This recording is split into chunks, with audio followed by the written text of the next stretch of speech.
Hey, what's up guys, Andy here, and today we're reviewing over the Shield Hero episode 16 titled Filolial Queen. Now, this episode had a lot of stuff jam-packed into it. My biggest thing though is obviously the title of the video, what we're going to talk about later on. As you can see in the thumbnail, that dinosaur was not playing around. They had no way to beat this thing until plot happens, but we'll get into all that once we get into the actual video and discuss over it.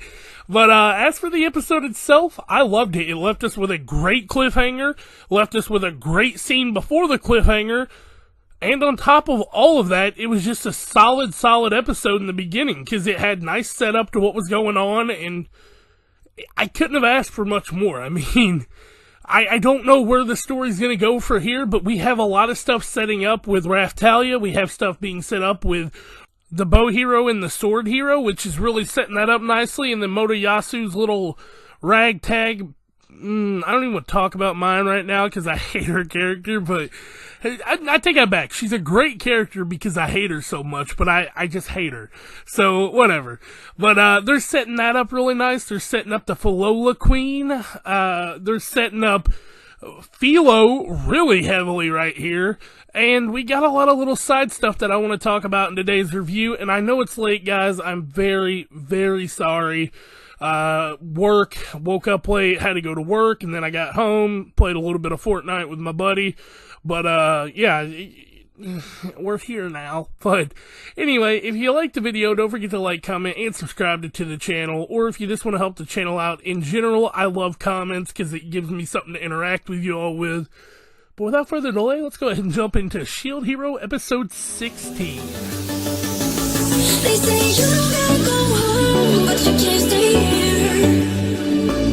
And no, I don't wanna be alone in the world out there. So we start this week's episode off with a little bit of recap, and then we jump straight into the little booking here. But throughout this whole scene, I couldn't think of anything else, but this reminds me of one of the dragons from this old show I used to watch on the Fox blocks. I can't remember what it was, but it was like Dragon Tamers or something. I don't remember. But anyway, we move past that and we get this girl right here, which we learn a lot about her in this episode, so we'll get to that later. But she's looking for a new candidate, and apparently the candidate is close by.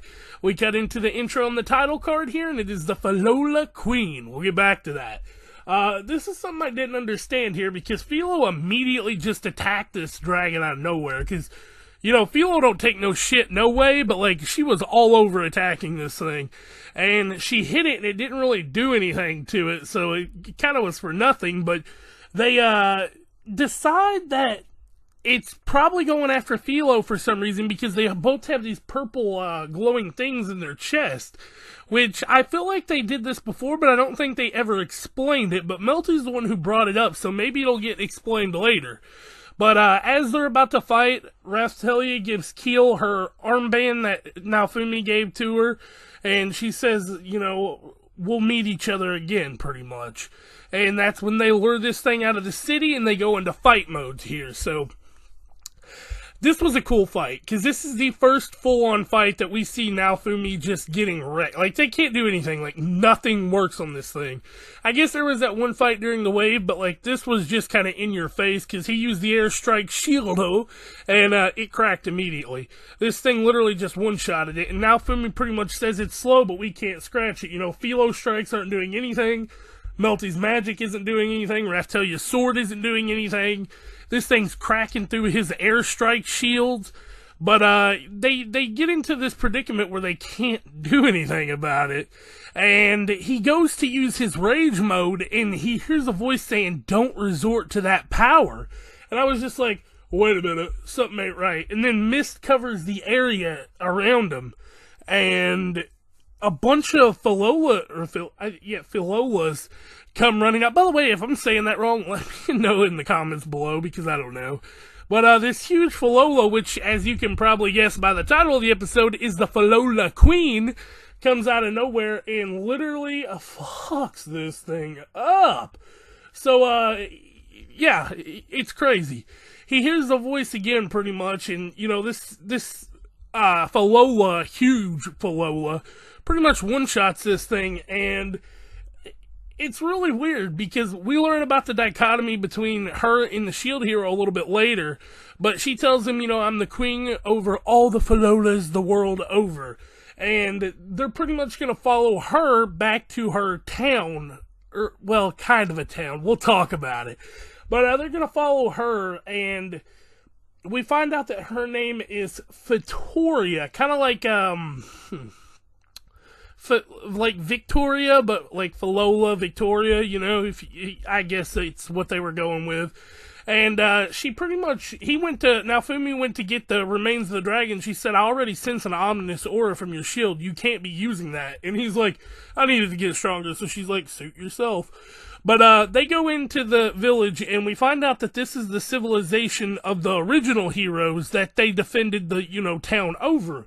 And, it was really cool to see this because we don't really get a lot from that era, but we got this funny scene because they're eating and all the filolials are just looking at him. He's like, fine, God, I'll make food for all y'all. And he's like, why do I even have to feed this KFC farm? Which, I love this scene, I'm not gonna lie, it was pretty funny, but, then we go back to being serious for a little while because she says, tell me why the seal on that monster was removed.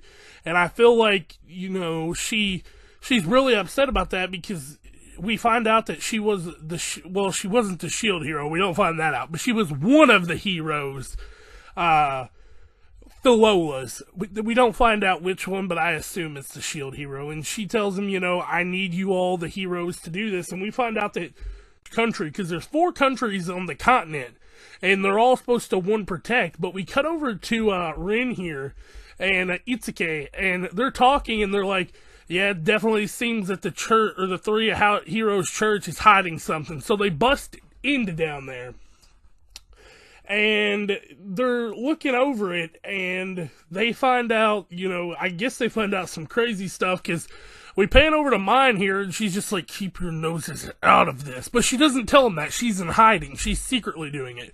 But their whole party is finding out about this huge archive library, so I think they're going to find something big.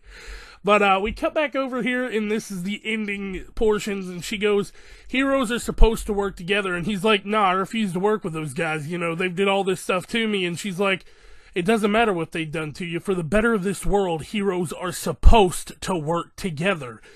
And she tells him, if you 4 can't work together, I must kill the 4 Cardinal Heroes. That way, I assume new heroes can get spawned. But yeah, oh boy, it was 480. That bitch just pulled a 480, because now she's probably going to be fighting them next episode. And we seen her one-shot that fucking dragon, or that dinosaur thing, and they couldn't even put a scratch on it, so that's going to be rough. I don't know how they're going to get through it. I assume Rin and Itsuki found something that might make them be friends again, but I don't know, gang. I loved this episode, like I said, but that's probably about it for me, guys. There's so much stuff they're setting up in this episode that I can't wait to see pay off. But yeah, I guess that's it for me. I'll catch y'all next time, and peace out.